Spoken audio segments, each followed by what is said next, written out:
Episode number 313 of the Shut Your Mouth Lounge. Okay. Hey. So, boys. How about that weather?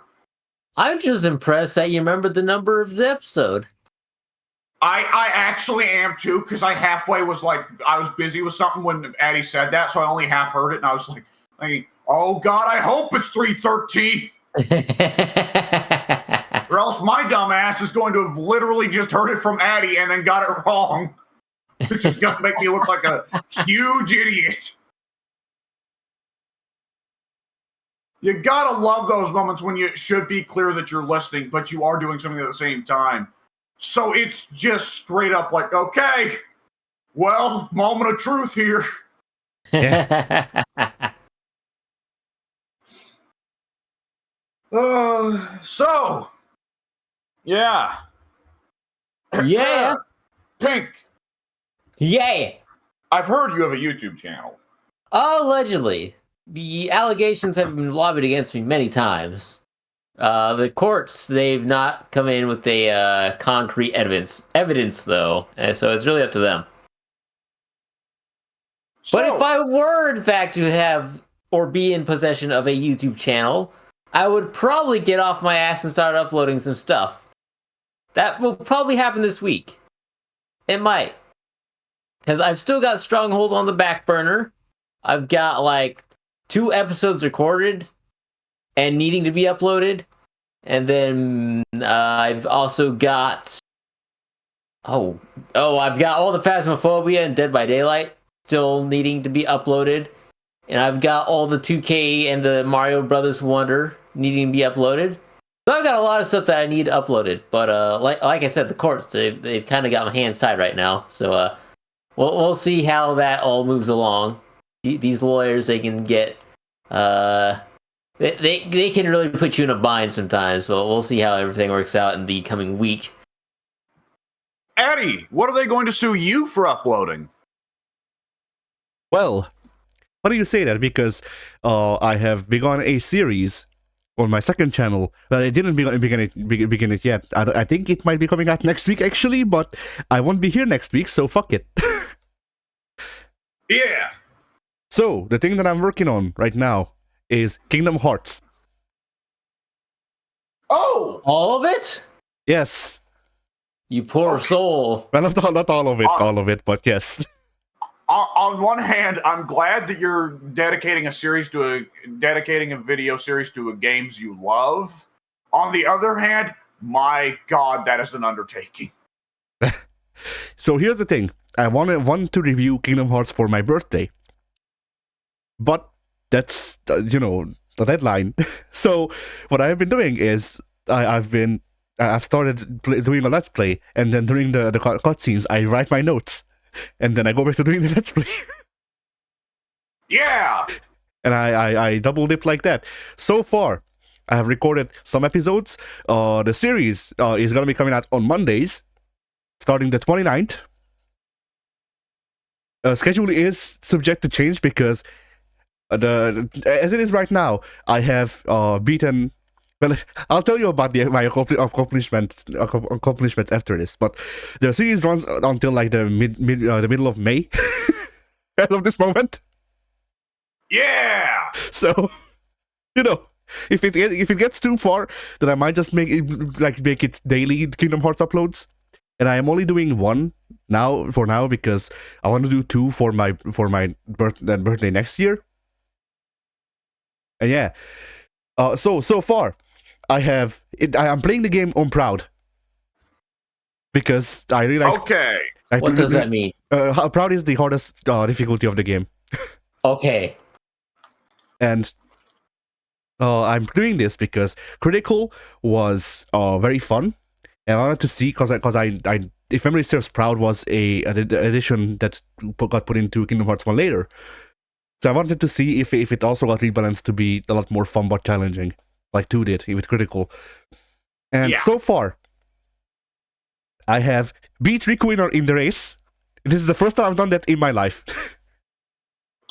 That one, I love that bit because sometimes it is a fucking joke how easy that is. And other times it's like, oh god damn it, there was no chance. And I can never put it down to a science why. It just seems like some days I wake up with my head. Yeah, go ahead.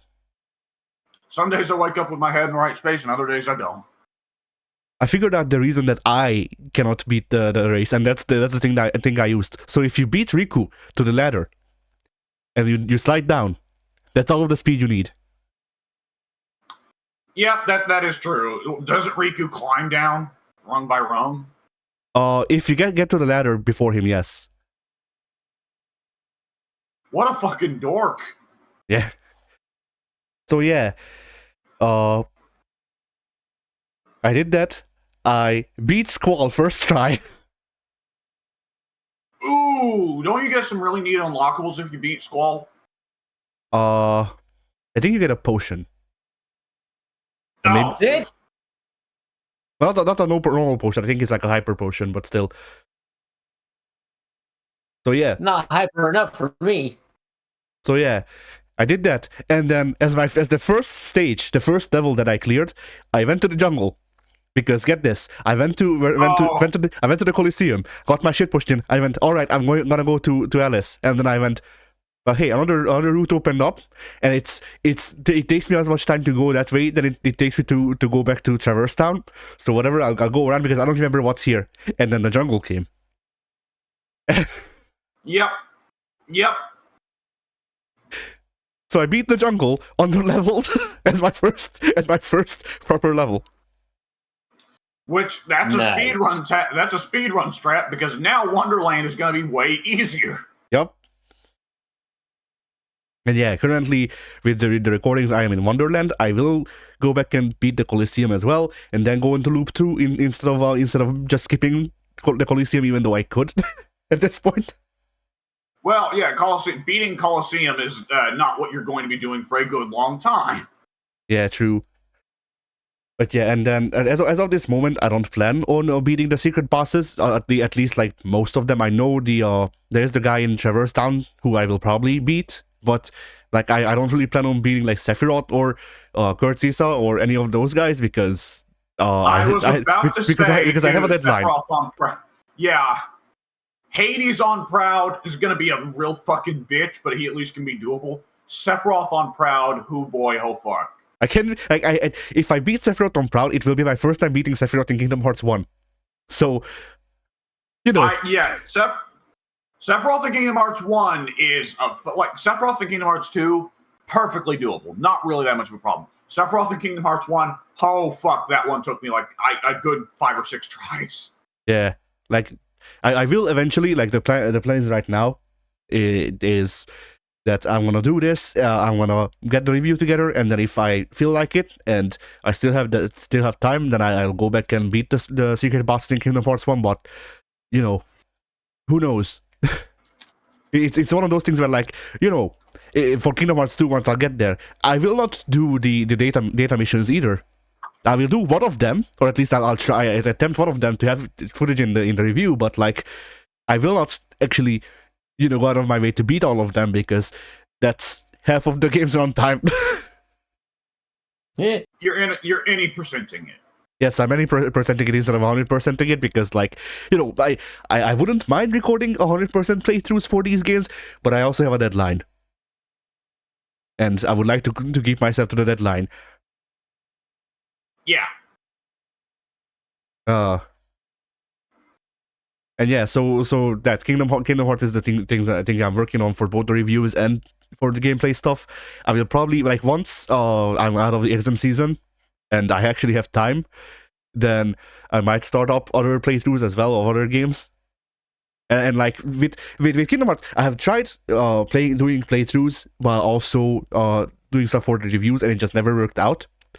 But I found while doing the stuff with Kingdom Hearts, I found out the winning formula for how I can, you know, keep things engaging and also still keep some notes, at least, like important notes about how I feel, because that's why I write the notes to begin with. Yeah. And so yeah, look forward to that on the Monday that's after this upcoming one, I guess. Yeah. And that's it, I think. No, wait, I also have like a clip of something. I can check what real quick. If you give me a second.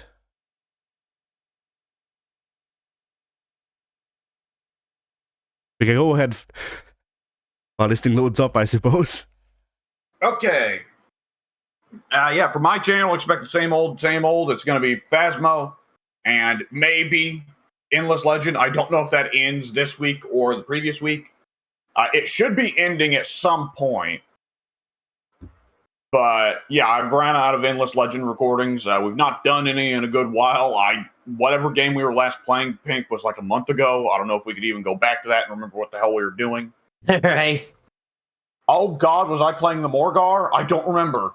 I don't remember. I think son of a bitch. I think you were Morgar and I was the Forgotten. Yeah, that would make sense. And we were about to get into a fight with the Necrophage, which we were both like, I don't want to do this, but we have to. Yeah. We can either stop them now or get stopped by them later.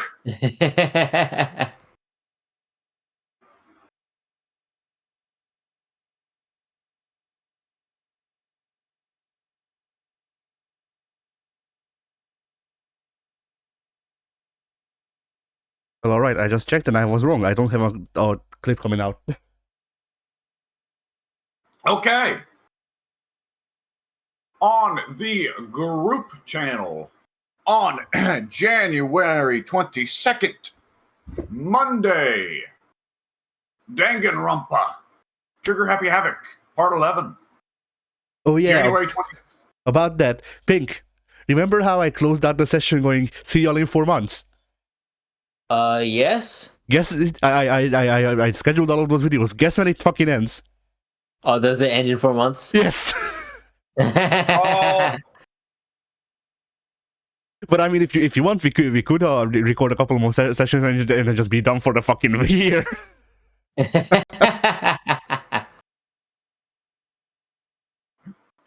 January 23rd, Tuesday, Aggressors of Dark Combat, Ariba. Oh, yeah! January 24th, Dead by Daylight, Part 20. January 25th, Thursday, Blood and Bacon, Part 4. By the way, I mentioned to Addie, I think, but I didn't mention to you, Pink. I was able to see, while I can't run a Killing Floor server, I was wondering, like, son of a bitch, I remember I played multiplayer in Killing Floor with Derek like a decade ago. How did I do that? Well, as it happens, there's like 300 Killing Floor servers running that have just been left empty. And you could just join those and play those. Oh! So that's totally doable. All right.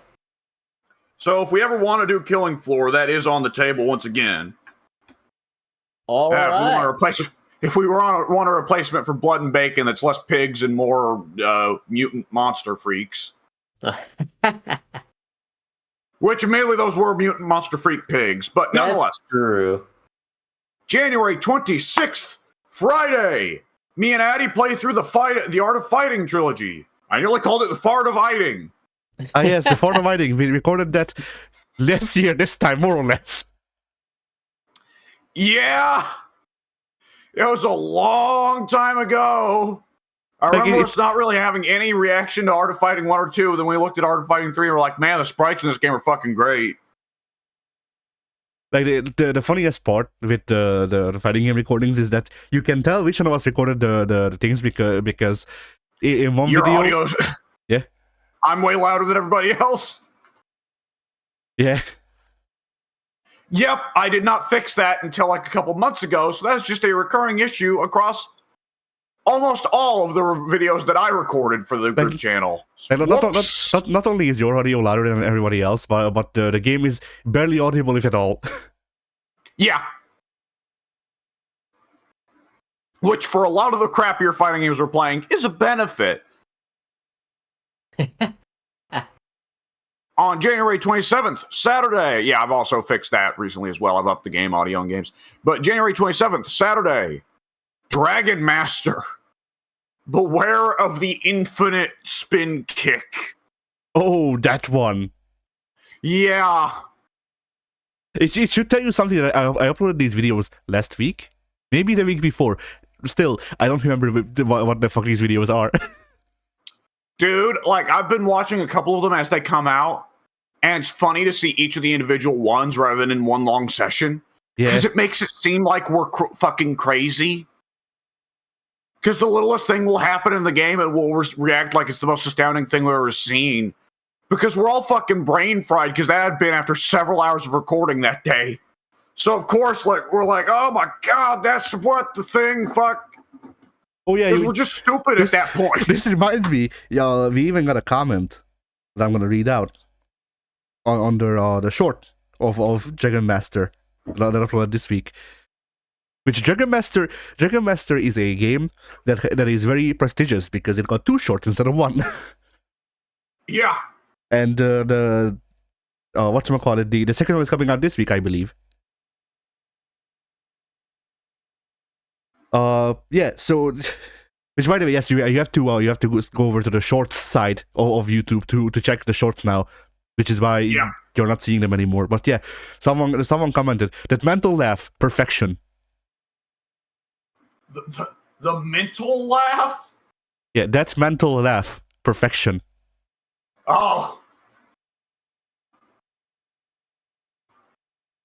Yeah, I was not sounding of good mental health in that particular short, yes.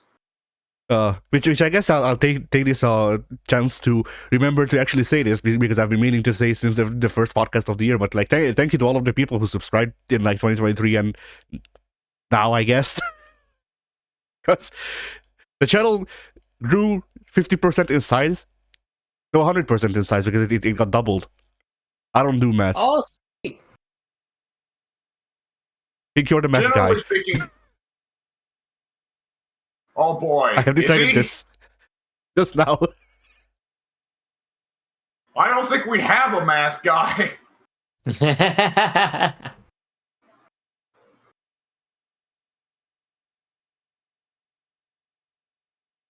We might need to hire one. With our new YouTube monies from the 50 subscribers we picked up. Yes. All big YouTube monies. All 5 cents will go towards hiring a math guy. Money well spent. You forgot the taxes, Addy. You've only got 2.5 cents. Ah, my bad. Shit. But you see, here's the other thing. That's been torpedoed. Yeah. And here's the other thing. YouTube actually won't give us or 2 cents rounded down because you don't have a. I think we need like 500 or 1,000 subscribers for them to be like, all right, we won't give you money still, but you can at least link a merch shop. Which is like, that's genuinely a thing that YouTube has sold me. Is you might not receive I think it was you might not receive ad revenue, but if you reach this milestone, then you can get perks such as outside merch shop. Let's see. Yes, it says I will read this out for the viewing audience. Start your earning journey. Earn income while connecting with your fans and gain access to support forums and creator tools, memberships. Create a fan club. Tubes. Yeah. We're stuffing them in there. Create a fan club of members, paying monthly for access to exclusive perks. Supers. Engage with fans who show support through one-time interactive purchases, which I don't know what the fuck that's... I know what that means, but it's still that there is not a good description. Shopping. Share products across your channel from your own store. Now, here's the thing. You know, we don't do this for the money, per se. Like, you know, we're doing this because we would be doing this anyway. We're just recording it and posting it for posterity, I guess. Yeah. But at the same time, the second we unlock a merch shop, there's 4 fucking shirts that I have already designed. So this is true. We have the Give Up Surrender shirt. That's honestly that's all we need. This is news to me. That's because you didn't watch Ratchet and Clank before it got taken down by UMG or whoever. That makes sense. But yeah, so to reach this, viewer, all you need to do is enlist like 400 people. We need 500 subscribers for that. So that's gonna happen. You're being conscripted. Yeah. And thus ensues the mass unsubscriptions. Easy come, easy go. Yeah. Plenty more where that came from, trust me. Maybe. Definitely, yeah. It's fine if we ever get desperate, we can just get Pink to show hole. Good lord.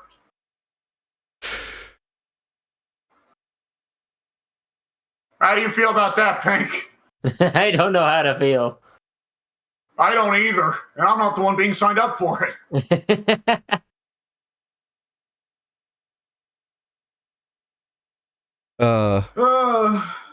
But yeah, for real though, we do appreciate the people who subscribe.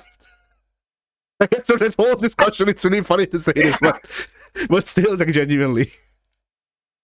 And allow me to offer my apology for everything. Only some of it is my fault. Well, no, only most of it is my fault. Okay, I'm sorry. If it wasn't other groups thing, which I know this is other groups thing because I watched them, but it wasn't other groups thing. This is when I would suggest that we instead of like doing a proper sign off, we just start saying we're sorry and then cut the video off. Yeah. Like, bold of you to assume I think about the sign off that much. Like, the closest thing at least this podcast has a signature one of you refusing to say goodbye. Which I don't even ask Pink 99% of the time. But like, the thing with the sign offs though, like the greetings and the sign offs, is that it's an artifact of like TV presenters and early YouTubers trying to be TV presenters and shit. So, like, the structure that I bring is very boomer-esque. Because I enforce this structure.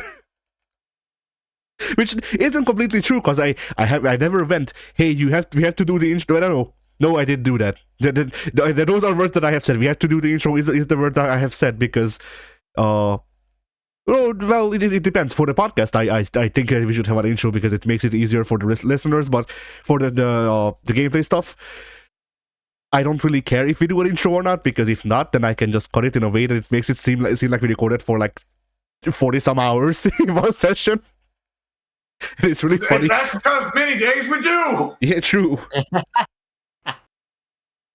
But it's one of those things where like you win some, you lose some. Like with the sign on and sign off stuff, you get a you get a beginning and a definitive beginning and end. Without it, you don't know when the session stopped. It's all been going forever. Ratchet and Clank was recorded in one session for all you know. Yeah. Like unless we talk. I wasn't there, so I don't know. Yeah. You guys could have done that. Yeah, I tied Pink down to a chair and then we played the Ratchet and Clank for 20 hours in one sitting. It was incredible. It killed I Pink. died. This is his ghost. Yeah. Pink and I sharing the one brain cell today.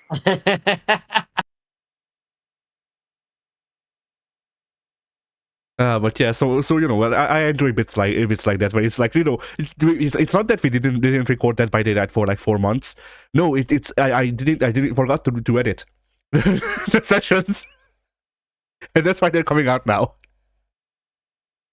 And then once these Dead by Daylight videos are done, it's not because we're not recording Dead by Daylight right now, but because there's footage in the ether that I have to pull out. Yeah. And like, I know you. You're pretty rapid fire about the uploading, so I know that that's not the story, but they don't. Yeah. I mean, that's the thing. I have two speeds when it comes to editing. Either rapid fire or you are not getting shit. There's a thing that for the high school I went to, that happened like 2 years ago. I still haven't edited it. I don't even know where the fucking raw footage is anymore. They didn't Well, ask. that's 2 years ago. I'm willing to bet no one's waiting on it. Yeah, that's what I was gonna say. They didn't ask about it, so whatever. But I know.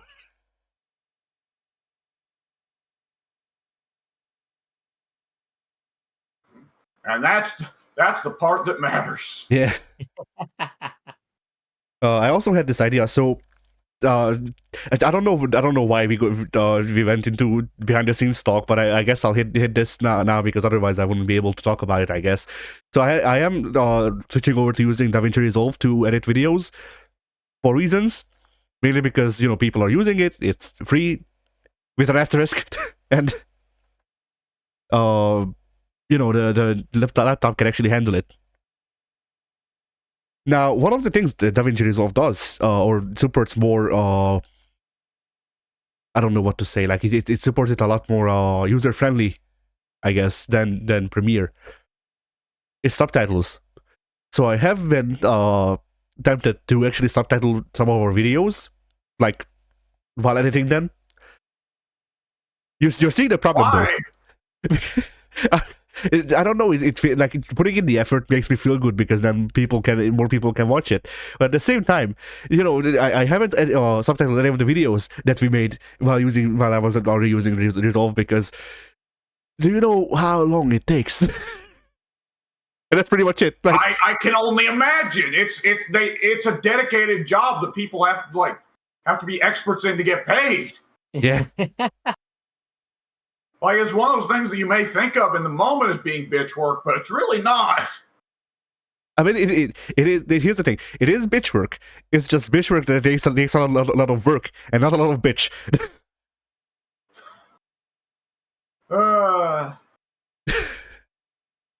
But yeah, so and this wouldn't be a question if the YouTube's closed caption system didn't suck. Well, not only that, but if YouTube hadn't hadn't axed the community captions, because with community questions, yes, with community captions, we could just go, hey y'all, I don't have enough time in my life to caption all of our gameplay videos. If you want to do it, good, we'll thank you. But it had to be axed because one guy made a racist joke in it, I guess. There you go. Yep. And the thing is, with community captions, I have been around long enough to know. With community captions, you had a setting in your studio, which wasn't called that at the time, but in the studio, you had a setting where you could go, if someone submits a caption, I want to either be alerted and check it, or it can go out immediately. Now, if you care about what people say in the captions, you just turn that fucking thing on and read through it. Yeah. It's, not to mention that, okay, you can't do this with every language because you don't speak every language. Fine. But, you can still go, all right, I speak these languages, I'm gonna check these languages, if I know that they're good, I'm gonna put them out. If someone suggests a caption in a language I don't speak, I'm gonna put it through Google Translate, see to make sure that it's not racist. And then if it doesn't seem racist, then I publish it. And if people of that language say, hey, this makes no sense, then I ask them to please write captions that are accurate. No, just do it yourself, asshole. No. Yeah. That is a good way to get people to shut up, to say do it yourself. But which I guess them shutting up is also a solution. Yep. Here's the thing: in that thing, as the creator, you have reached out to have the thing fixed. At that point, it's on them to either fix it or fucking shut up about it. Yeah. But yeah, there were solutions for a lot of the things that there is legitimately zero reason. I don't even know what YouTube said the reason was that they removed that feature. But no, it wasn't a good reason. And so, yeah. I legitimately have to imagine, because for a little bit, the gag was for a lot of people to intentionally put in really offensive stuff. And I have to imagine YouTube just decided that was a bad look, right? I guess. But then the thing is, with the auto captions as well, like I saw a Japanese meme of Shinzo Abe recently, and it featured the auto captions in like a press release. And according to the auto captions, Shinzo Abe said, "This is the era of the small-breasted women," which I'm gonna assume that he did say that. He did. No. Okay. I think that's the first time I've ever been able to pull an Addy on Addy.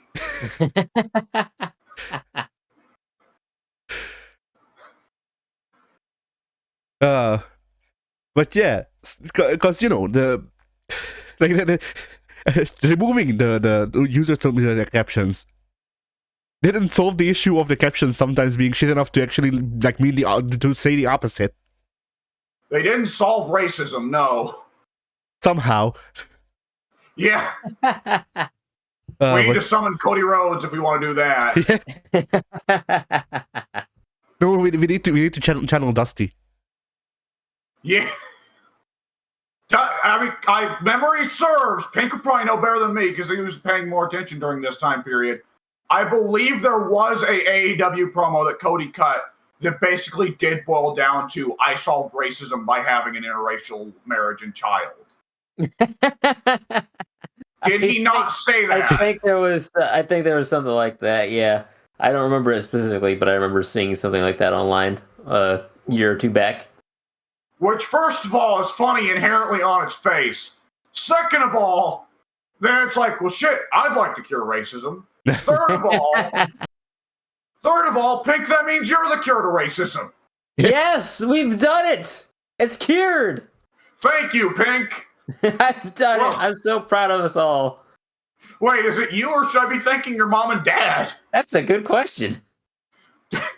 Which I guess you should also be thanking them for your birth. Oh, this reminded me of this post I saw. Thank you for existence. Yeah. This just reminded me of this post I saw. It was a clip of a Facebook Abby, you post. would also be. Actually, yes. I'm the only one out of our trio who isn't. Yes, both of us are mixed race. Sorry, like You're the problem here, Alex. Clearly. Oh my god, I am racism. Yes. You are the CEO of racism. How does it feel? Oh god, pretty good, honestly. But yeah, so good bit. I saw this post. It was it was someone clipped an image over there, and clipped as in like cut out, not it was a clip, but whatever. It was this image of someone's Facebook post.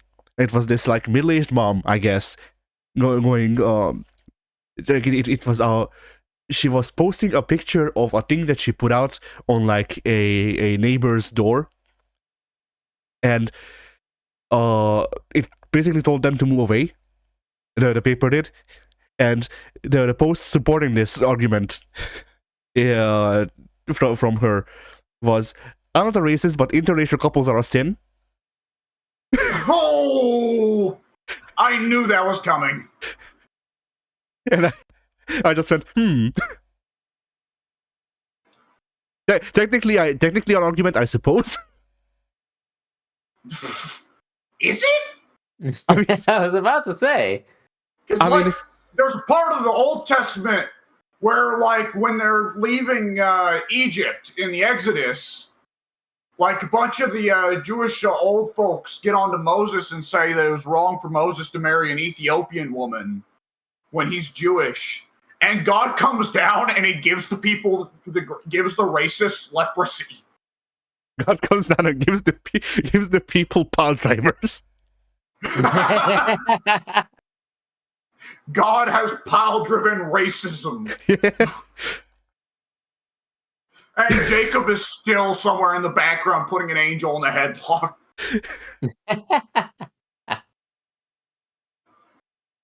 Like, see, this is why. This is why Jake the Snake was quoting Bible verses, because he was taking inspiration from God's wrestling career. What? Jake didn't beat up that many racists, though.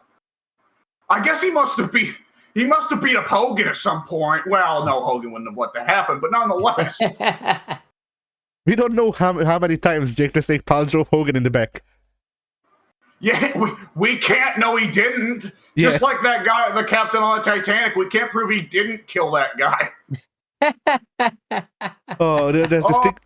There's this thing about I heard about that too, where there's this it was an image of like a set of keys, and it was captioned something like by caption I mean there was it was like in a museum, and the plaque in the museum said like so and so, like whatever, captain's loaned keys, and it said like allegedly if these keys were on the Titanic they might have seen the iceberg.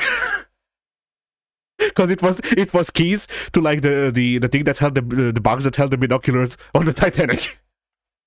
Oh, so why would the keys have seen? Keys do not have eyes.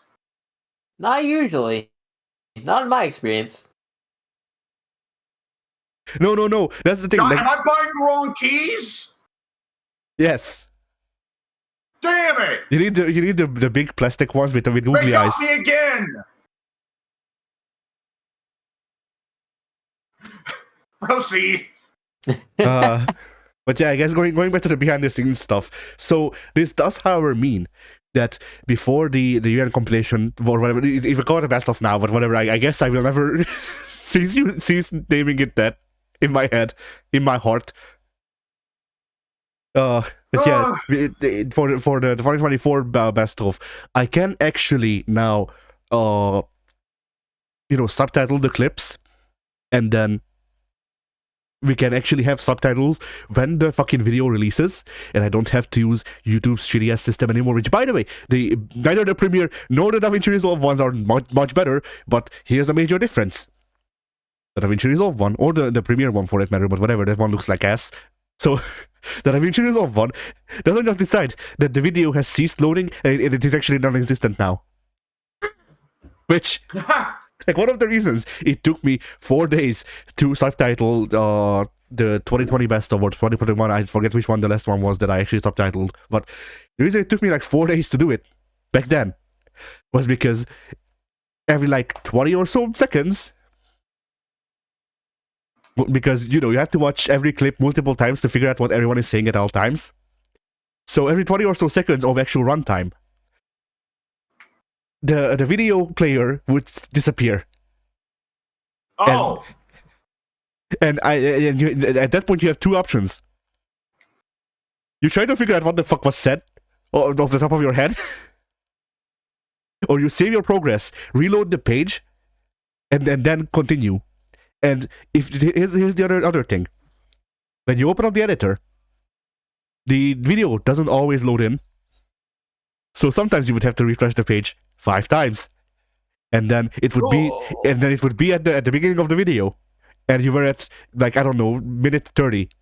You'd have to skip to minute 30, and it would start buffering, and it would go away. And that's the reason that the last couple best ofs have not been subtitled, because I cannot be put up with that, like not without being paid. That is my line of like, alright, fuck it, pay me. Cause shit, like an entire week spent on subtitling I remember it was like a 30-minute video, or maybe 40. An entire week spent subtitling a 30 to 40-minute video because the tools don't work. But yeah, that's my rant.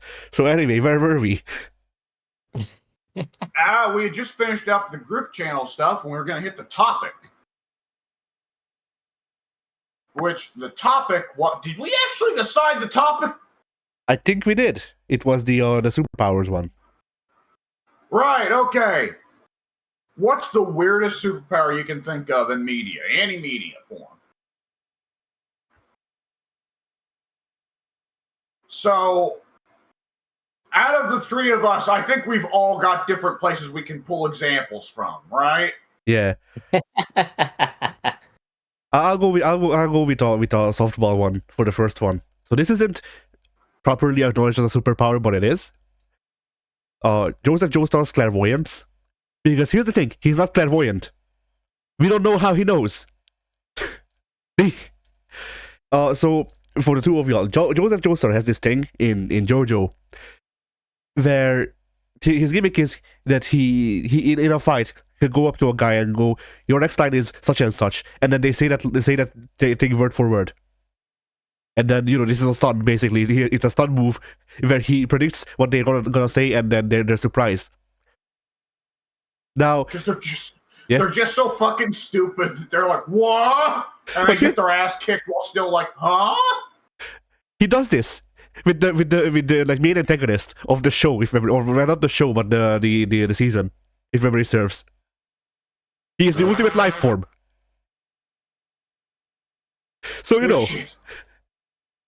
And it's one of those things where, like, the best thing you can call it is clairvoyancy, but like it's never called it in the show. He doesn't know what's gonna happen. Like he never shows that he knows someone's gonna get hit before they get hit or whatever. So he's not clairvoyant, obviously.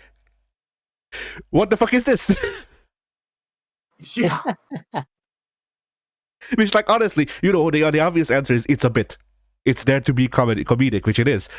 But, like, it's still funny because none of the other JoJos do this. It's a thing that he did.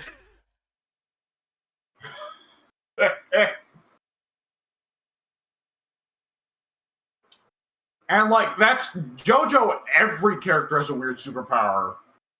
Yeah. And I mean, yeah, actually, now I should say that I didn't even think about like the non-main character stands, because the main character stands are usually just like, alright, Punch Ghost, but can become String, Horse. No, actually, the horse is not a stand, but but it would be funny. No, the stand is gone. Okay, yeah, actually, now that I put myself on that thing, I could also say Johnny's thing, because Johnny Joestar's stand, his special ability in the series is that he can detach his fingernails and shoot them out at high velocity. It just rips his fingernails off and shoots it out at high velocity. It's like a bullet. So oddly enough, that does tie into a Marvel Comics thing. Nice. And then once he shoots his fingernails out, he has to wait like 20 minutes and they regrow. And I don't know if they hurt. Ha! Like, I know that it hurts other people because they act like, oh fuck, God. But yeah. I don't know if it hurts him.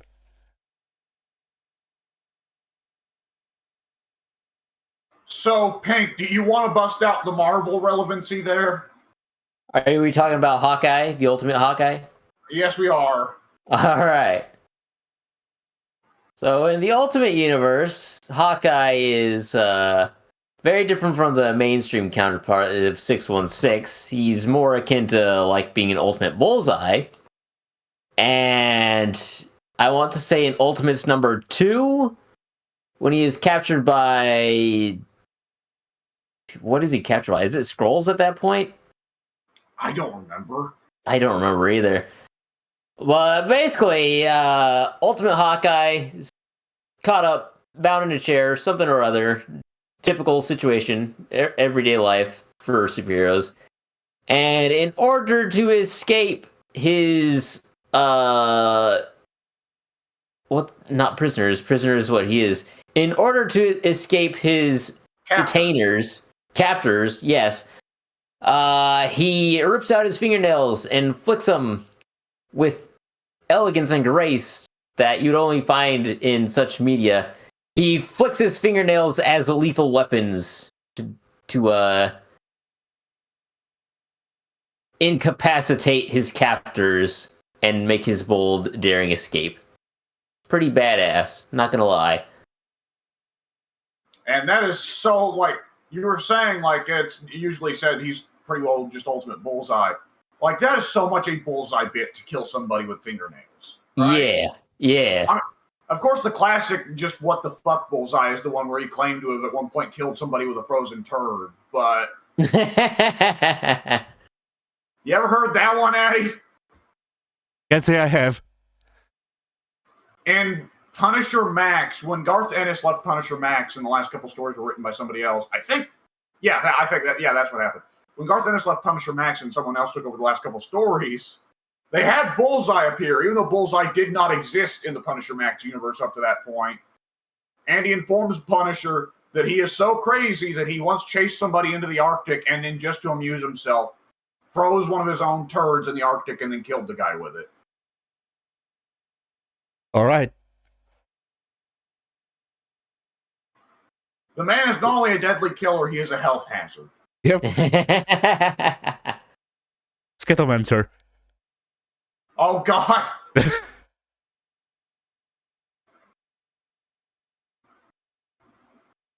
Oh, boy.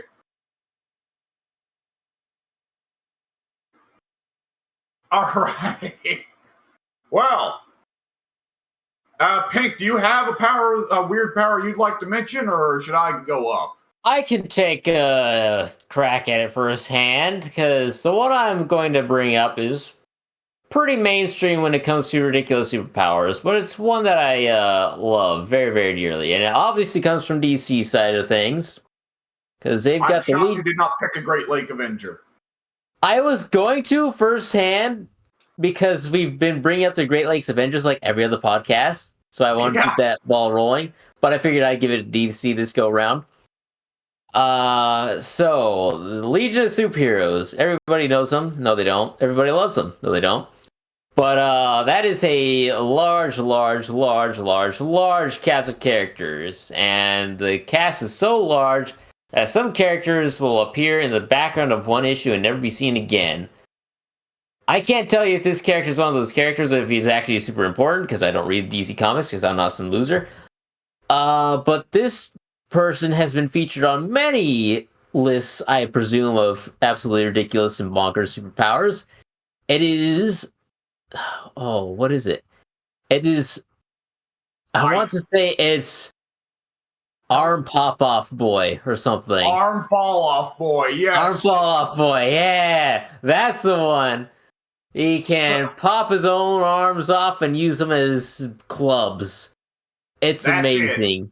That's all he can do. That's all his entire race from the planet he's from can do. And it's so stupid, I love it. So the gimmick there is that there were perfectly serious Legion of Superheroes members like Bouncing Boy and Matter Eater Lad that people made fun of for having jabroni loser powers, which doesn't make sense to me because, like, one would think both of those powers would be highly useful in some situations. But nonetheless, in recognition of this, they introduced Arm Fall Off Boy as a joke character where the gimmick is he tries to get into Legion of Superheroes. And they're like, okay, you can rip your own arms off. Like, okay, what else can you do? Nothing else. Okay, next person. But please, I want to join. Next person. Next. But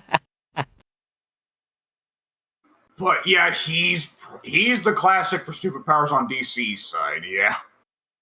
Yep. This just makes me want that to be a superhero that's Welsh. And then they have like a very cheap fucker lad. No, that was no. You'll never guess what my power is. We don't want to. We don't want to. Get out. It's just a normal Welsh pen. Well, Arm Fall Off Boy is a normal member of his species. They can all do that. Shit. Yeah, I'm like, imagine if there was a superhero. He had like the power level of Superman, but if you say his name, then his power goes away. Oh, he's just stronger than Superman then. And that's like you look at his name and you're like, what are you gonna and his fist is already through your chest cavity. Yeah. But like, here's the thing. And it'll be 8 million different letters, and the guy's name is Ian. No, that's French. No, trust me, Welsh is also pretty guilty of that. This name ain't complete without 3 silent W's. But also like imagine how they portray this guy in the comics. Like his whole power. Well, Like, yeah. it's like the Mixie's Pitlick problem, right? Where like for us as the reader, it's just like, okay, Mixie's Pitlick, that's easy to understand. No one in the comics should ever be able to spell his name properly, because how on earth would you have ever guessed that, right? Yeah. True. Like, it's an important part that Superman figures out that he can beat him by saying his name backwards. How on earth did he figure that out? But also like if you want to make this Vash superhero like he busted.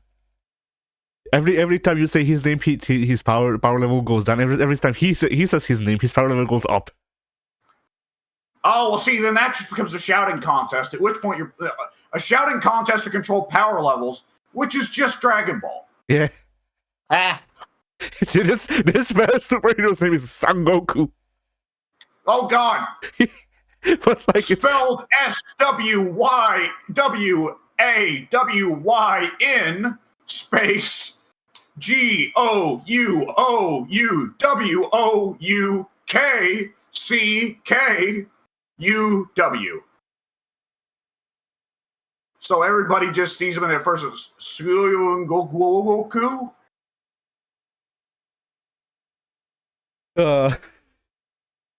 I want this to exist. I want Vash Son Goku. Chi-Chi is just a sheep.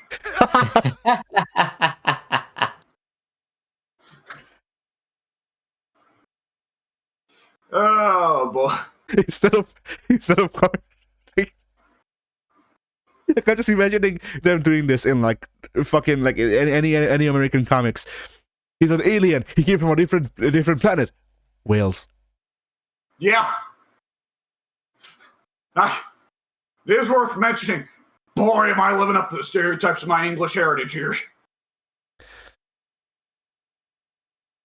But yeah, like it's. I don't know. I think this is a concept that could work. I think he's gonna be a real big refresher for the DCEU or the MCU. It doesn't matter. Either of them can use him. Hey, I have a quick question, Pink. Yeah. What are 8-Ball's powers? I don't know. I really don't know. Powers? I don't think he does.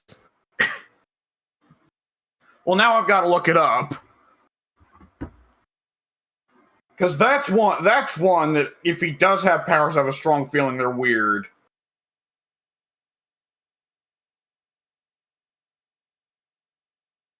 I'm pulling it up.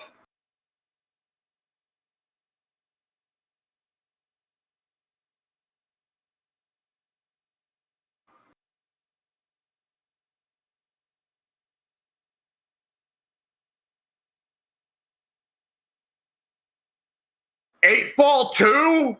There's another one? If 8-Ball is so good, why isn't there an 8-Ball 2? 8-Ball 3 parenthesis Hobgoblin. Yes. Oh no. What the fuck?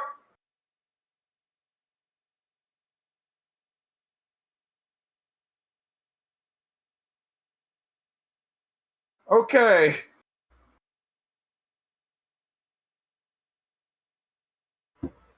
No superpowers. Skills. Skilled gymnast. Expert pool player.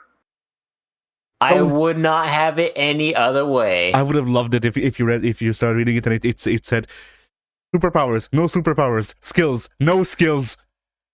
Yeah. That's probably what it says for like J. Jonah Jameson or somebody. Skills, yelling. Yeah. Smashing desks.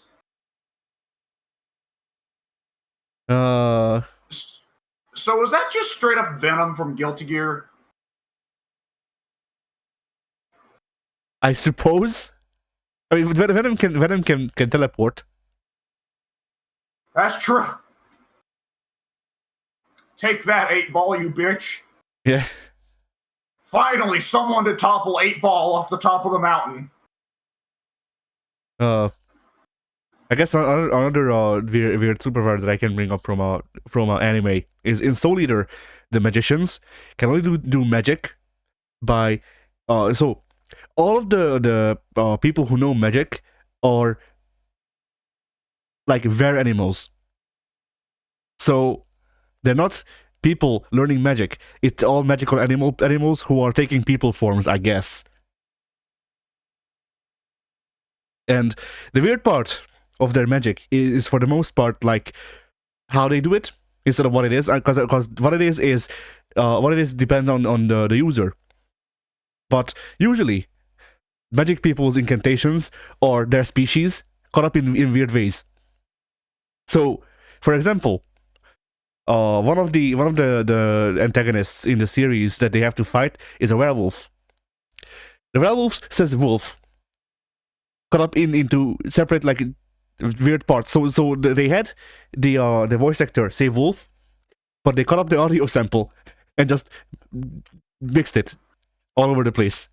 And that is the magic incantation that he has to do to summon pillars. That's so it. he like just goes, "What? Wolf."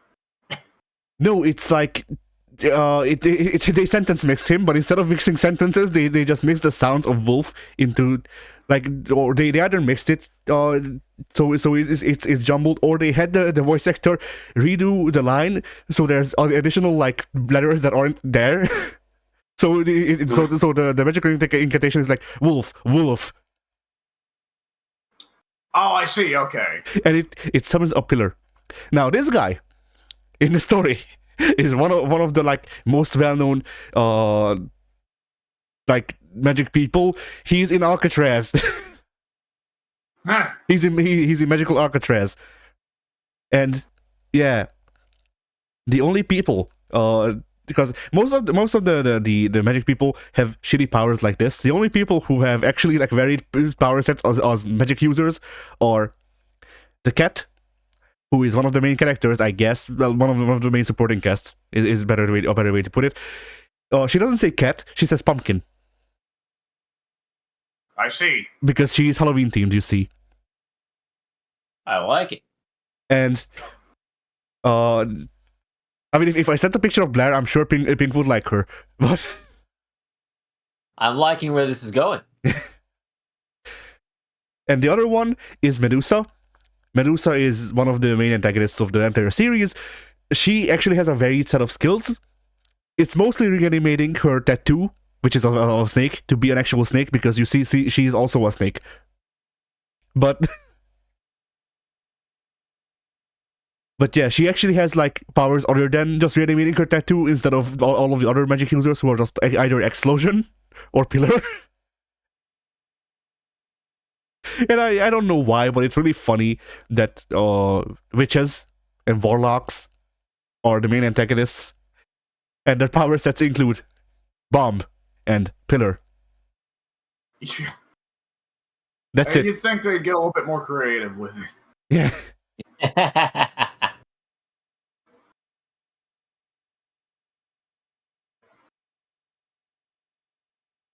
Let me throw in mine just real quick. Yeah. And I'll also take an anime pick, but just because it amuses me how odd of a power it is.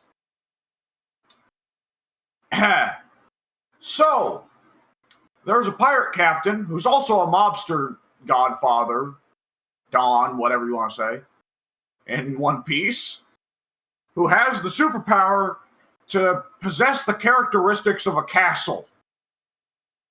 Which means his body is literally, like, his internal organs, his bone structure, his muscles, all of that has been replaced with the internals of a castle.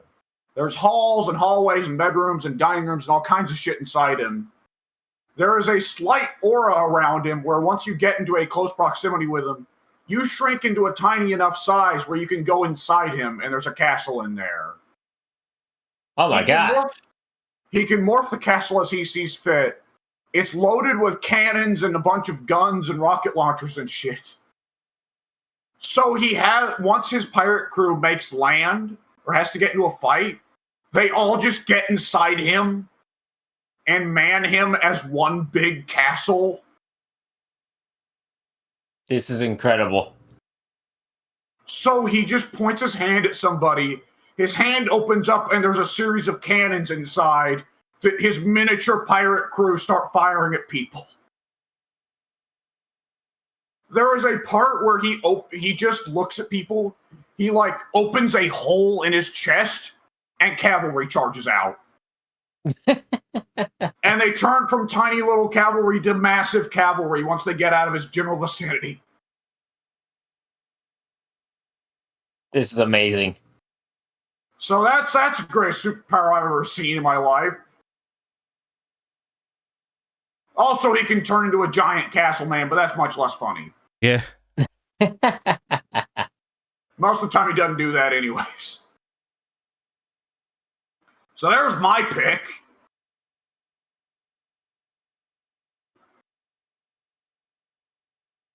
Oh, boy. Ping, do you have Okay, another I pick? know- Or yeah, go ahead. Yeah, I was just about to say, I know there's a real weird Marvel or DC pick in there that we're not digging into. Because if you need time, I do have other things that I can bring up while you find something. Well, I will say Flatman really quick, but you can go ahead and get yours now. What do you mean, Flatman? I need to get the Great Lakes Avengers representatives mentioned real quick. You know Flatman. We talked about Flatman on a previous podcast. He's fantastic, but flat. I think he's the one out of the Great Lakes Avengers we never talked about. We had to have talked about him. No, No, you did not. We've talked about Doorman. We talked about the pterodactyl chick. We've talked about Mr. Immortal. We've talked about Big Bertha. We've never discussed Flatman. Is Doorman the guy who can walk to a different room in the same adjacent room? Doorman is the guy who can let other people walk into the adjacent room. Okay, yeah. Yeah. Which is hypothetically incredibly powerful in certain situations and useless in others. Yes. my new headcanon is that Makoto Yuki becomes Doorman after Persona 3. That's what he... That... You know, you're wrong, but let's pretend you're not. You're wrong, Mario. That's a rock, Luigi. You didn't make it. Okay. Yeah. So, Flatman, explain yourself, Pink. All right. So, Flatman, he is a man.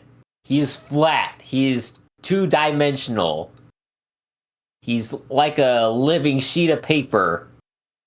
And that is the base sum of all his abilities. He's a flat man. I see. Now, depending on who you ask, he can in fact stretch his limbs to an extent, such as Mr. Fantastic can, to where basically he's like this living piece of fruit by the foot. It's pretty radical. Others will say no. He just happens to be a bit stretchier in some comic panels, and stretching is simply not a base kit ability of his. I would say they're wrong. I do believe that he can stretch out quite considerable lengths. But yes, the base gist of him is that he is just a flat man. He's also a doctor of some sort. We don't know what. Flat. He's a doctor. He has a PhD He's a in doctor flat. of flat. Yeah.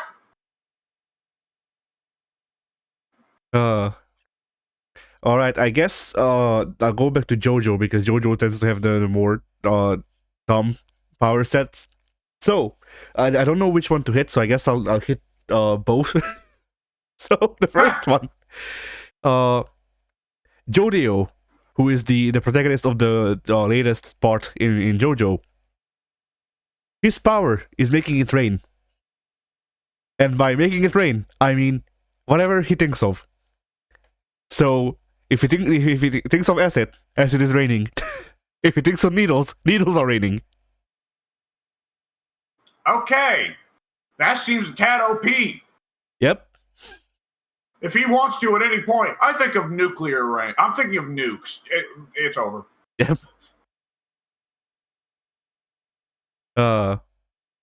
Like I don't know. See you next reality, everybody. Yeah. Here's the thing. I don't know if that's more or less likely because he is like a like 12-year-old drug dealer. So What? yeah, Why? because he lives in Hawaii. He's Hawaiian. That doesn't answer it. That doesn't answer anything. Manifest destiny. Shut up.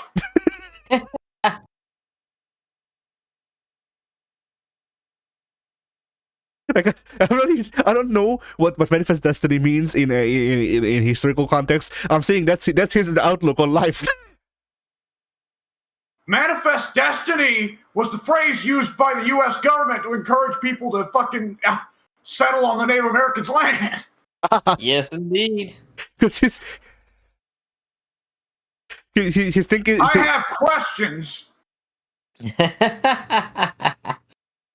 His thing is that I deserve better, and I will be rich. Drugs. When he thinks of acid, does it rain acid as in like literally like sulfuric acid, or does it rain like drugs? No, sulfuric acid. Okay. As far as I can tell, he hasn't made his stand make drugs yet. But we don't know. But if he wants drugs, why wouldn't he? I don't know. But yeah. I'm mad.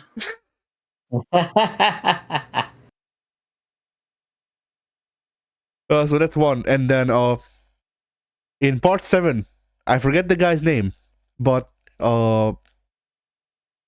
this guy has a stand where he can stop time as long as he takes out his stopwatch and stops it from counting.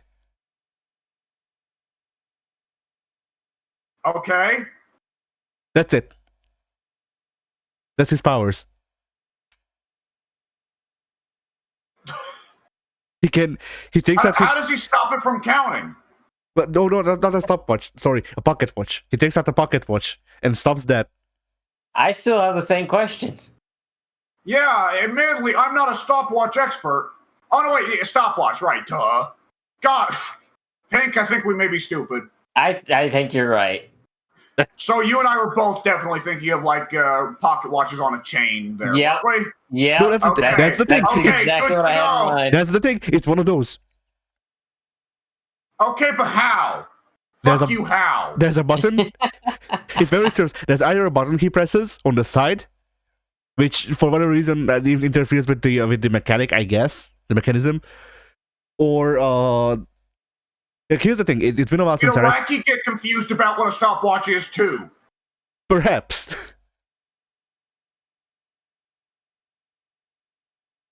Because like it's either that or he might have a dial.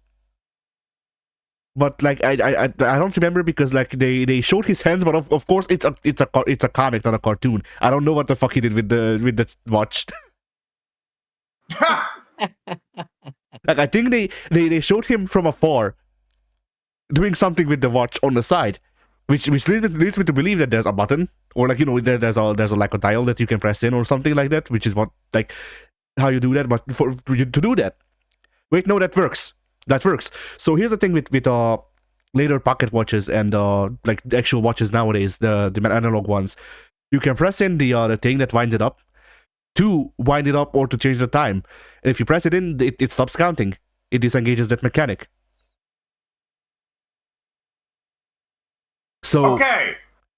So I guess it works.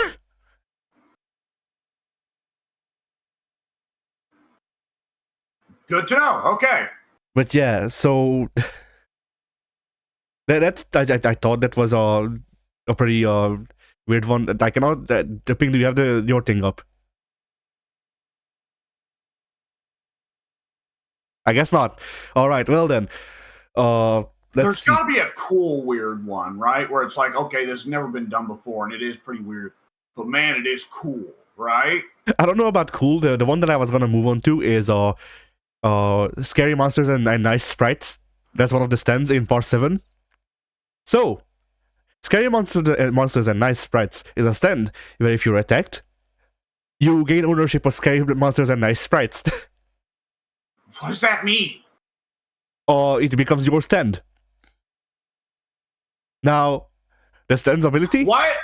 Yes, so if you get attacked by this stand, it becomes your stand. And, so it's tag. Okay. Alright. You wanna know what the stand does? It makes you suck, I assume. It turns into a Velociraptor. That would seem like a benefit. I mean, the benefit is you turn into a Velociraptor. The negatives is you start eating rocks. What? Yeah. They didn't do. Okay. So One Piece has a running gag that there's a couple characters that can turn into animals, and they do weird shit. Like, there's one of the characters, one of the villains at one point, can turn into a giraffe, and one of his attacks is that he'll coil his neck into a spring to make like a headbutt spring. The character who's fighting him, the hero who's fighting him, says, "Giraffes don't do that." And then the guy who's fighting him says, No, this is why giraffes are so strong. There's a character who fights that turns into a Triceratops, and he starts spinning his head like on a swivel, which causes the back frill on the head of a Triceratops to become like a helicopter blade that propels him through the air. And he also says, "This is how the Triceratops was the strongest of the dinosaurs." Nice. And then another one, the dumbest one that I can think of is right now is there's a stand in part 4 where if you okay, so the stand is a thing that attaches to you, so you gain the stand once again. So the power set, you need someone else to look at your back, because if you turn to the back, then you die. What? Yeah. So the stand attaches itself to your back. You cannot get it down even without other stands. If someone else looks at your back, then it jumps on their back. But if you turn around, if you swivel your head 90 degrees, you die. You have to be facing forward at all times.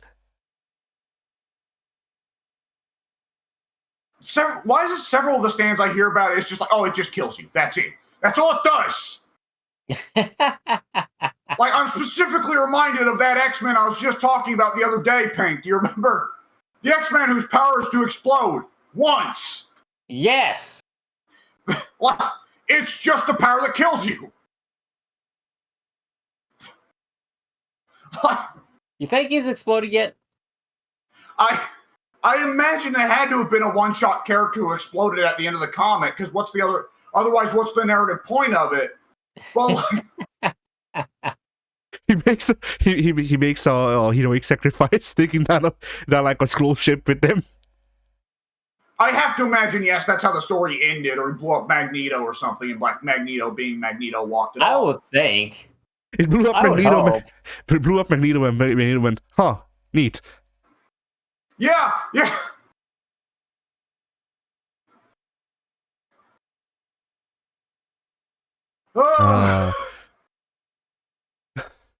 Okay, Pink, do you have your stuff up?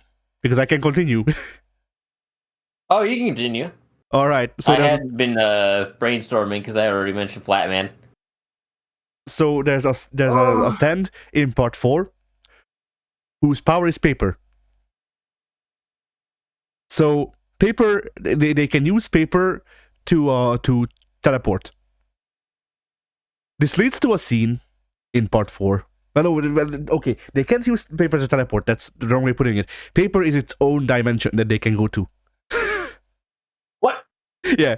So wait, can they take people into books? No, it's better.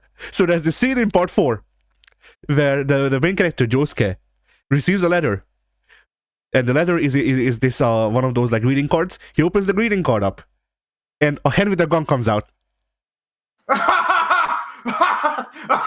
Right, I've seen that picture. Pink, have you seen this picture? I don't know. You need to see it. Addy, can you bust that out? I'm in the process of checking. Give me a sec. Oh, that's good. That's one of my favorite fucking stupid manga pictures I've ever seen. There's also, I guess, other great ones include there's a stand-in part 4. Part 4 has a lot of these, I guess. So there's a stand-in part 4 whose power is speed. Like, it's not like Flash speed. No, speeding on a highway. That's it. It doesn't hurt you. Yes. You're just immune to the fucking negative side effects of reckless driving? Not even that. You just don't have drag, I don't think. I think that's it. What? And like I know. Or wait, is this one of those attaching stands again? Shit. Because I remember. Yes, it is one of those attaching stands. I don't remember what it does exactly. It was an episode with whatchamacallit, fucking hell, Araki's self-insert. Which one? Kishiberu-han. There we go. So yeah, it was an episode with Kishiberu-han. He had to fight this guy because they did. I forget if they just drove past each other on the highway or if there was a drag race or whatever. But for some reason, the stand got attached to Kishiberu-han, and if he didn't get away from the stand, he would die. So wait, so it's just speed? No, here's like the thing. as in the movie? No, it's better.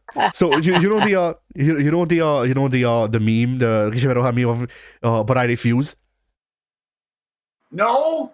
Whatever, there's this meme of it. That's where it comes from. Either which way.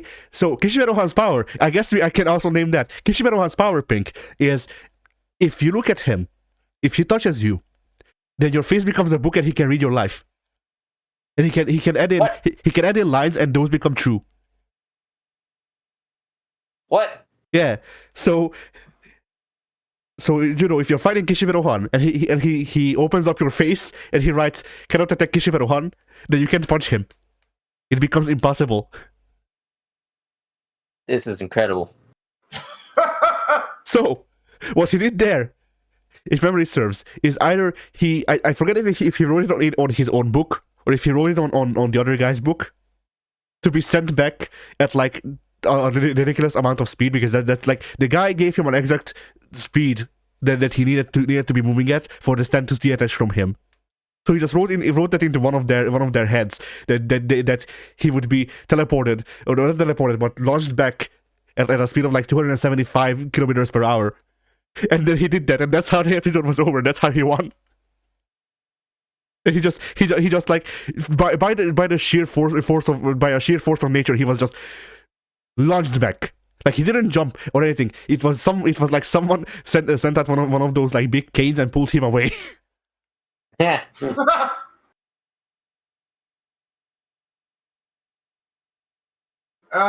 There's another character from One Piece whose power is just simply the capability to create and control mochi, which is a sweet like rice delicacy that's kind of like donutty. It's kind of gooey.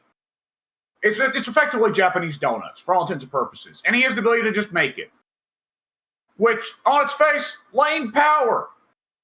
Just by its own, pretty lame power. Every now and then he uses it to make someone stick to the floor a little bit, but it's donut batter. It's not that hard to resist. Unfortunately, he's also learned a martial art that allows him to transform any part of his body into the hardest material possible, or lend that effect to anything he's touching. So he just makes stuff out of donut batter and then turns it incredibly hard and beats people to death with it. Not only have I found an image of the gun paper, I have found a GIF. Okay, watch that. I have to see this.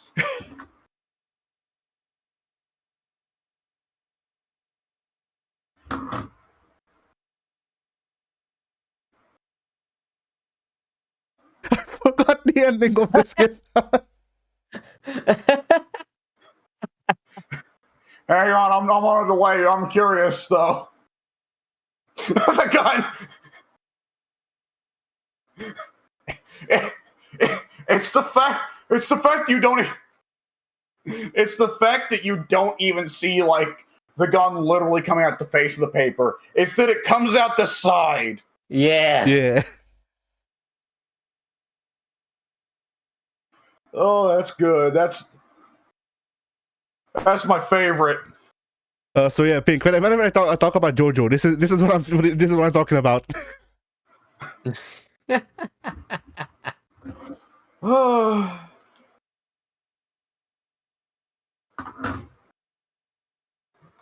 Oh, well, we peaked.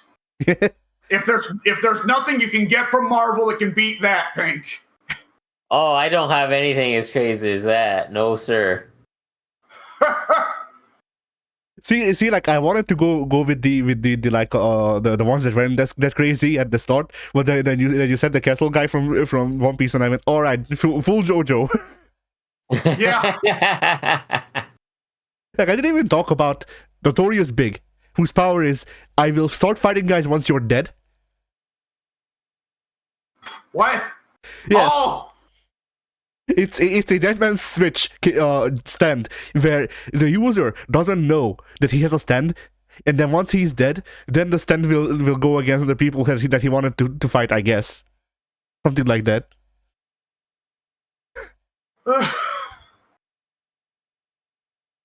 That's good. Or the character from Part 6, whose power is her power is like post-its, and if she puts a post-it note on a thing, then it becomes 2. And if she rips the post-it note off, then they forcibly become 1. And it damages the thing. Okay. Yeah.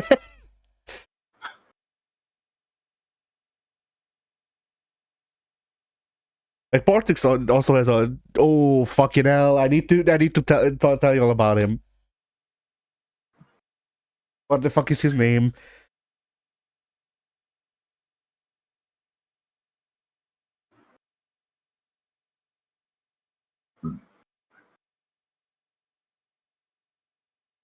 Dragon's Dream, right. So, in JoJo Part 6, there is a stand.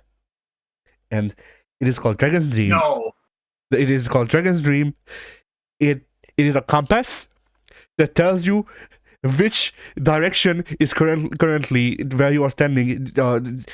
Which direction is favorable to where you are standing according to feng shui. That's it. Yeah, that's it.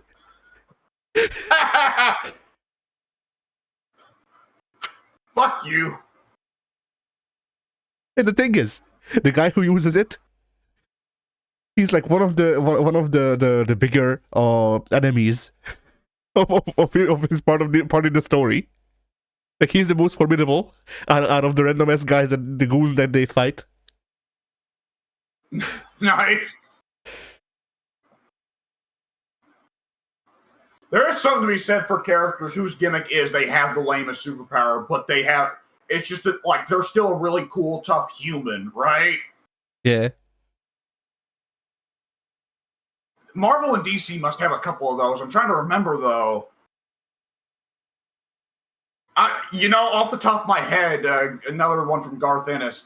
Garth Ennis' Hitman in DC Comics was a character who the gimmick was he's a skilled gunman and he has X-ray vision. And within like 20 issues of the series, Garth Ennis legitimately forgot that the character had X-ray vision. Nice. And like 10 issues later, he has the character in the universe actually say, I forgot I had X-ray vision. Nice. And then another one I guess I can point out from JoJo. I guess this might be the last one. But I have to shout her out because she's my girl. So, there's a character in Part 6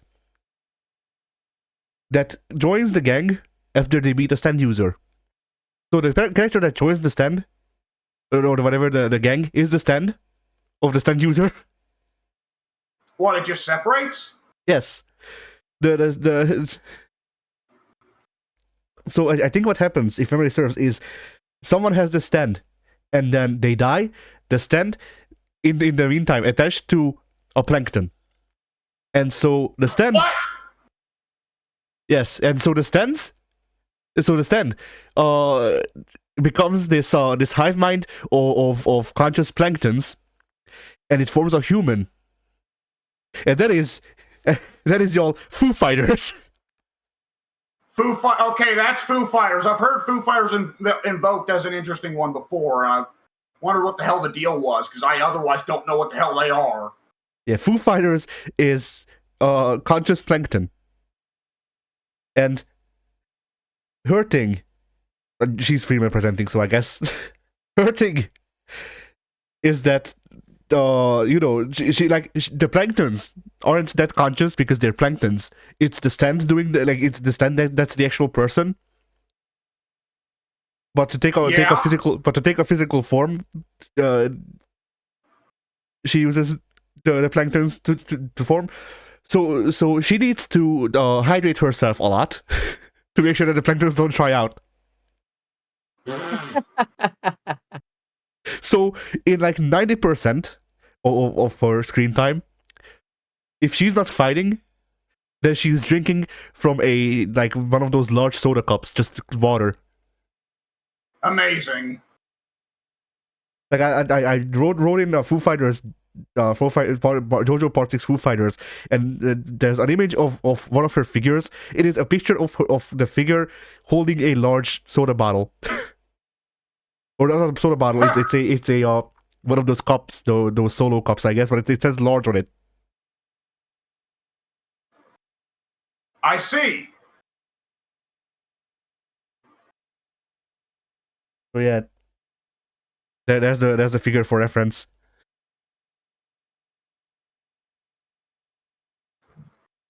Ooh, let me I like switch it. on them.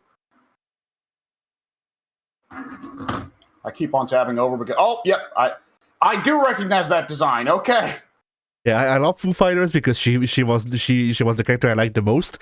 But like, how can you not like stand to control of planktons? Yeah. Like Pink.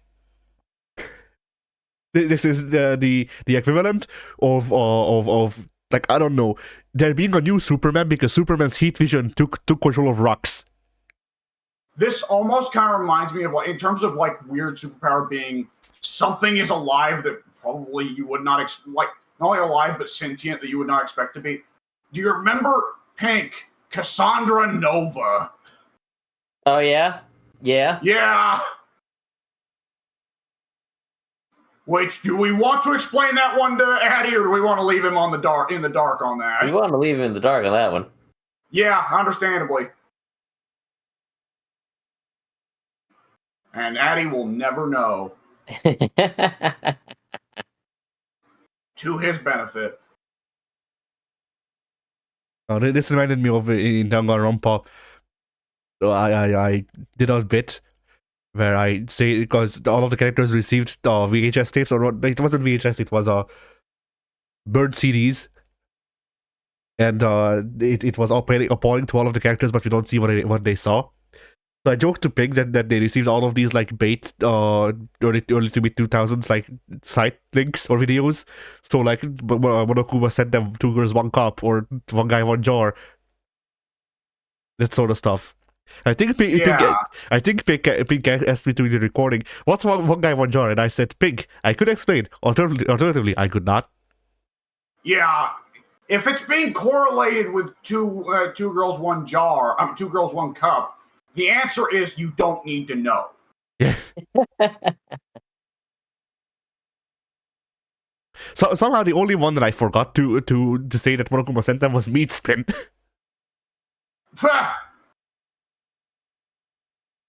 Or Top Girl, I guess. Whatever. Pig, do any of these words make sense to you? No. Good. Keep it that way. I will say, out of the ones you have listed so far, 2 girls 1 cup is the only one I fully know. That's the only one I've heard of, and I don't even know what that is fully.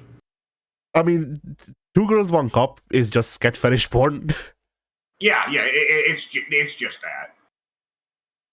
The gimmick to it was that at first, for the first 30 seconds, it looks like regular lesbian porn. So the gimmick is you send it to your friends, and your friends for a second are like, "Oh yeah, lesbian porn," because it's totally normal to send porn to your friends and not at all weird. I do it all the time. Nonetheless, I mean, if you want to hear the fucked up version of that, someone who lives in the general area, I suppose, like an acquaintance, that's the best way I can put it. When I was like 14, sent my mom pictures of Gail Kim, going like, maybe your son will like this. Yeah, that's Gail Kim? Yeah. Why specifically Gail Kim? Because she's Asian. She would have been TNA Women's Champion at the time, wouldn't she have? She was, yeah. Still, that's weird. Kids love TNA. There's nothing wrong with it. What's the distance in time between that and Jim Ross having to explain to Vince that there are white guys that think Asians are hot? When did Jim Ross explain that? It would have been when Gail Kim was first brought into WWE. Okay, so after that. It was definitely after that, because Gail Kim was in TNA at that point. Good old Vince. So Shit. yeah.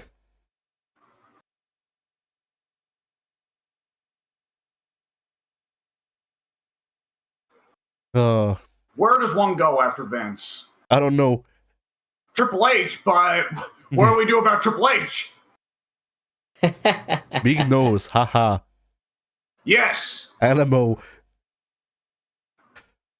Hickenbottom. But yeah, oh yeah, I was gonna say that I have learned fairly recently. I've heard that apparently Two Girls One Cup even has like a sister recording that was lost to time for a while, and now it's found, and I went, no, why? It demanded to be found. Yeah, which like I have obviously I didn't search for this shit. It was a recounting of what's like the recounting of the story and what's in it described in word. And apparently, what's in it is women shitting into each other's assholes.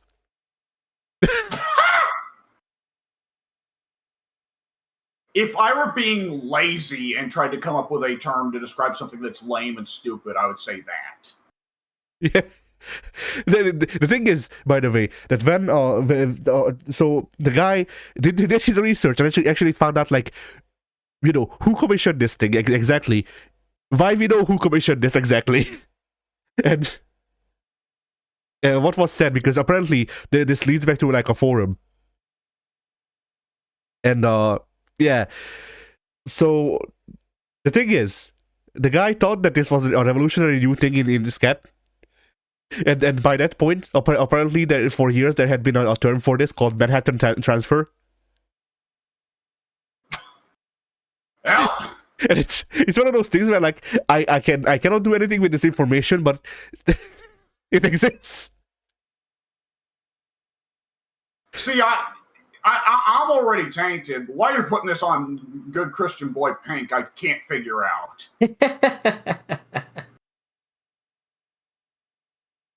I mean, Pink needs to know that in case a girl ever asks him to do a Manhattan transfer, he needs to run.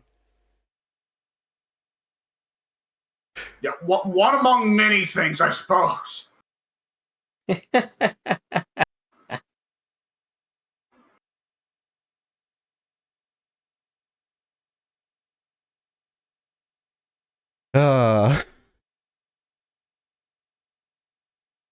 So yeah, anyway, superpowers. Which superhero's power is that? So, not a superhero, but when you're talking about Foo Fighters, that reminded me of a Marvel character called Swarm. Now, Alex might know Swarm. Yes. All right. Yes, Swarm. Mr. Fritz von Meyer, a former Nazi scientist who went to South America, where all the Nazi scientists went after World War II, studying bees, of all things, and then he got attacked and eaten by radioactive bees. And the radioactive bees, they thought, wow, this guy that we're eating, this is pretty cool. Let's use his skeleton as our new hive. And now he's a walking bee person. So it's basically Addie's worst nightmare ever. Yeah. And it's pretty awesome. It's Like, a I don't Nazi made of bees. Oh no! I didn't think of that. I was gonna say I don't know who's worse, Spider-Man or him, but him. Spider-Man. Yeah, I fucking hate spiders, but at least Spider-Man is cool. Like, you remember in Spider-Man PS4, Jonah mentions how crazy things have gotten by saying, there is a literal Nazi made of bees! Yeah.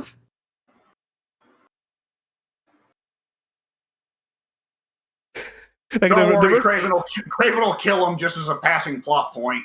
Yeah. Like, I don't know why, but I think like we have reached the point with the world. For me, where like I could hear someone scream this like in actual news, and I'd go, okay.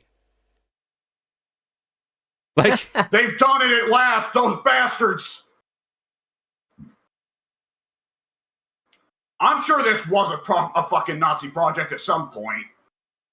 yeah, it was right next to making a human fuck a gorilla, and which I don't Yep, think sounds right. which I don't know if I don't remember if that was a Nazi thing or if that was Stalin. Well, they didn't send monkeys to space. They sent dogs to space. We sent monkeys to space. So we were generally the bigger simian abuse country out of the two. Here's the thing. So Yeah. so I have heard about this thing. I don't remember, once again, I don't remember if it was the Nazis or the communists, but one of those guys. At one point, there was a program to force a guy to fuck a gorilla to make gorilla man hybrids to have super soldiers. Did it work? It's possible. Not that we know. It didn't work as far as we know. Not that we know.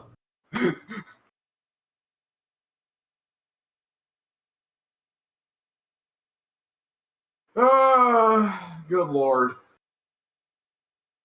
He had nothing to do with that. He had nothing to do with that one. Nope.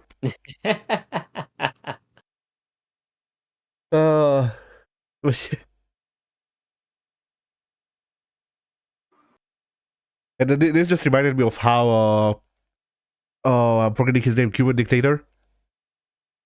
Castro. Yeah, Oh, Castro. his obsession with cows. Yeah, how he bred the super mutant cow that gives a lot of milk but can also survive in Cuba. Because cows are not a well-built animal for heat. No.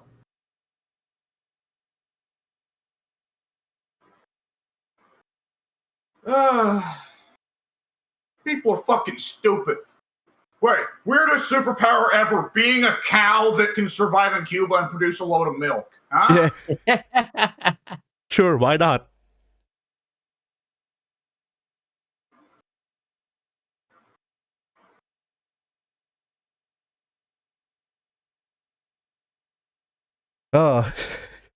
In your world news, apparently the guy from Pawn Stars, his son died. Chumley? No, Or the other one? Chumley was an employee. He got fired for being a sex pest. Oh, that's right. No, the other one. Okay, so yeah, that Rick guy, he's the last one left then. Son of a bitch. Well, that sucks for him. Does it? He's the last man standing. By all accounts, he's the winner here. Jesus Christ. That's solid contender for the worst thing Pink's ever said. I like to imagine that has tried to get Rick, but Rick said that he's in the process of getting an expert in the matter. Yeah. Let me call an expert on this. Yeah, his buddy Mark is just not going to his house anymore. to make sure that he never reaches.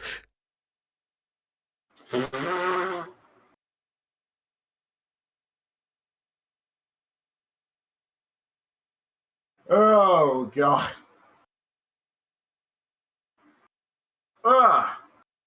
All right, well, I think we can call that a podcast, wouldn't you boys say? I think we're good. So then, Pink, Addy, what would you say?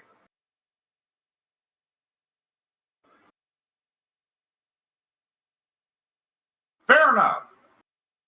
So, Bye. oh,